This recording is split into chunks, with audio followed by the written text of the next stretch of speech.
Senator? Yes, yes. I hope you don't mind. I'd like to switch topics a little bit because we have a short period to ask about so many issues. All right. I'd like to ask about agriculture because you mentioned that in the last time you were here. One of the biggest problems that the sector is facing is the aging of farmers. Yes. One study I've read said that their average age is between 57 and 59. And the worst thing is their children don't want to go into agriculture. And this observation is supported by declining enrollment in agricultural programs of SUCs across the nation. And last, the Secretary of Agriculture last year said that we may be facing a critical shortage of farmers in as little as 12 years. And he said this last year. So maybe you'd like to share with us what your plans are regarding this issue. Regarding the age of farmers getting older, not only are they discouraged to come in, their parents who are farmers, they say, wag na kayong pumasok dito, napakahirap ng buhay dito. Mag-aral kayo, pumunta kayo sa Manila, pumunta kayo sa city, dyan kayo magpagaling para hindi nyo na kailangan daanan itong dinadaanan namin. That's the state of the agriculture in the Philippines today.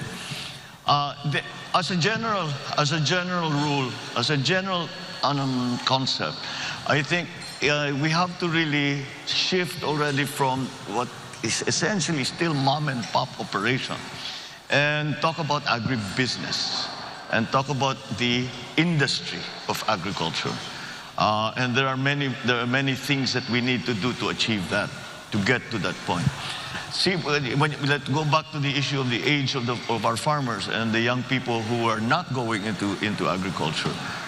If it is an agribusiness, if it is not the traditional farming method that we are always going through, that we have been doing for the last millennia, but move into something that is more high-tech, then that will necessarily need for the entry into more technically minded agribusiness practitioners. And that will bring the age younger immediately. I know already for myself, young people in their 30s who have discovered some new technology or have come across a new thing. Bagay sa atin to, gawin natin. And they do, and they have brought all kinds of new techniques to farming, but it's not yet extensive because there are no encouragements coming from government in terms of tax breaks, in terms of, I don't really believe in subsidies in that regard, but I still think that we can improve the attractiveness of the agricultural sector to younger people if we use the most modern, most interesting technology. And like the kids say, they can geek it out, right? They'll just pag-aralan nila na mabuti. That's a very interesting. It will become a very interesting line of work. Is there an important role for government to play? Because if you look at the public spending on agriculture in the Philippines, it's only about 1.7% of the national budget, far below what is being spent in other ASEAN countries. Yes. It's been that, and it has been that way for a long time. I think we have really neglected agriculture because we had a system set up where the entire value chain was attended to by government. And of course, the private sector practitioners come into the picture during the trading and in the market. But that was dismantled in 1986 and has not been a replacement for it. So we have to do it again. And if we look at the countries that we are competing with in terms of rice production, for example, they're Thailand and Vietnam, the obvious ones. Their cost of production is lower. The labor segment of their production cost is 1/2 of ours. And that's due to mechanization. We have not mechanized at all. It's going to take, it's not a simple thing because we have to organize now large to be able to mechanize properly, to use the big machines, the big tractors, the big harvesters, yung nakikita natin sa ibang bansa na ginagamit, nakalaki-laki, na ang bilis-bilis, siguro sa isang araw, ilang hektarya na nakocover nila. Pero ang average na holding, land holding dito sa Pilipinas is less than 1 hectare. So hindi mo magamit yung mga ganung klaseng makina. So the way to do it, or the way we did it in Ilocos, was we organized the cooperatives. And in that way, we were able to take full advantage of economies of scale. And I think that's what we need to do here in the Philippines now. But there are other things that need to be done as well. We have, I think the fact that we are importing galunggong has been made very, very public. It's been very, very clear that it is quite a surprise for us to get into that situation.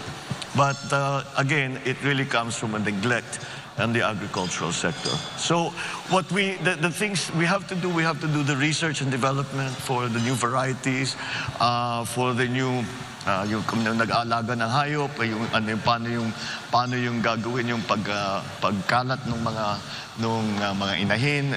Again, you know, these are different schemes that we have to put together. In our fisheries, there is a very, very good potential for us kung ayusin lang natin ang ating kinukuhanan ng isda. Number one, bigyan natin yung mga mangingisda na mas malaking bangka. Maliliit lang yung bangka nila eh. And they have to go out already 12 kilometers kasi overfish na dito sa loob. And then of course, patrol so that maraming nagpo-poach sa atin. So we have to have all the best techniques and technologies for our farmers and for our fishermen. Fisher folk. So that's just the beginning of it. And then the support. Now, one of the biggest problems that the agricultural industry is facing right now in terms of crops is urea is 2,500 pesos now. And we know of many areas where farmers just didn't plant. And that kills our production. Taas na naman ang importation natin. Because kung minsan, kung kulang talaga. Kung pabayaan mo yan, tataas naman ang presyo, hindi na kaya ng tao. Kaya talagang kailangan ayusin yung agrikultura. So you have to support, the government has to support that. This question of urea, for example, siguro ang gobyerno na ang bibili in bulk. Hundreds of tons of urea, and then isama na yan sa production loan. Bago planting season, magbibigay ka ng production loan sa farmer. Yung iba pera, yung iba seedlings, yung iba abono, the fertilizer at saka yung pesticide. And then you could support them with new techniques, the techno demos, to teach them what are the new plants, what are the new techniques, how you can save water, how you can save on the other inputs, etc., etc. And then the processing. You know, should not really be allowed anymore. Dapat in the year 2022, dapat wala na tayong nakikitang palay na tinutuyo sa highway. Dahil dapat meron na tayong binigay. Yan, si Rolex knows this well because sa local talagang yun ang problema eh. So, tapos yung mga milling, dapat talaga meron tayong milling na small scale, large scale, depending on what everyone. So the value stays with the farmer. Hindi pumupunta sa trader na may malaking milling na planta. I mean, there's nothing wrong with the traders. They have a part to play. But let's keep as much of the value added and give it back to the farmer. And then, if we are able to do that, gumanda ang ating production, bumura ang ating production cost, we can directly sell it. And the kadiwa is the example that we always use. We can sell it to the public at a lower price, assuming the government will not make a profit, because the government should not make a profit. So they should be able to sell these basic agricultural products for less.